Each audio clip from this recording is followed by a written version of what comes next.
விராமதி அருள்மிகு ஸ்ரீ மந்தையம்மன் கோவில் ஆடி சிறப்பு விழாவை முன்னிட்டு நடைபெற்ற மாட்டுவண்டி எல்லை பந்தயம். சாலைகளின் இருபுறமும் ஏராளமான ரசிகர்கள், பொதுமக்கள் நின்று கைத்தட்டி உற்சாகமூட்டி வரவேற்பு. சிவகங்கை மாவட்டம் திருப்பத்தூர் அருகே விராமதியில் உள்ள அருள்மிகு ஸ்ரீ மந்தையம்மன் கோவில் ஆடி சிறப்பு விழாவை முன்னிட்டு 55ஆம் ஆண்டு மாட்டுவண்டி எல்லை பந்தயம் நடைபெற்றது. விராமதி திருப்பத்தூர் சாலையில் நடத்தப்பட்ட இந்த பந்தயத்தில் பெரிய மாடு, நடுமாடு, சிறிய மாடு என 3 பிரிவுகளாக பந்தயம் நடைபெற்றது. முதலாவதாக நடைபெற்ற பெரிய மாடு பிரிவில் 6 ஜோடிகளும், நடுமாடு பிரிவில் 7 ஜோடி மாட்டு வண்டிகளும், சிறிய மாடு பிரிவில் 9 ஜோடிகள் என மொத்தம் 22 மாட்டு வண்டிகள் பங்கேற்றன.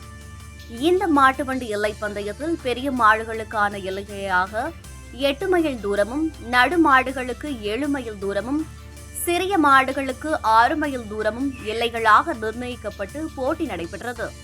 இதில் சிவகங்கை, மதுரை, புதுக்கோட்டை, தஞ்சாவூர், ராமநாதபுரம் உள்ளிட்ட பல்வேறு மாவட்டங்களிலிருந்து போட்டியாளர்கள் காளைகளுடன் கலந்து கொண்டனர்.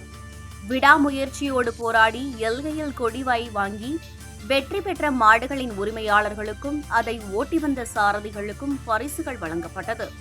விறுவிறுப்பாக நடைபெற்ற இந்த மாட்டுவண்டி போட்டிகளை சாலையின் இருபுறங்களிலும் நின்று ஏராளமான பெண்கள், குழந்தைகள் மற்றும் ரசிகர்களும் சாரதிகளை உற்சாகப்படுத்தி கண்டுகளித்தனர்.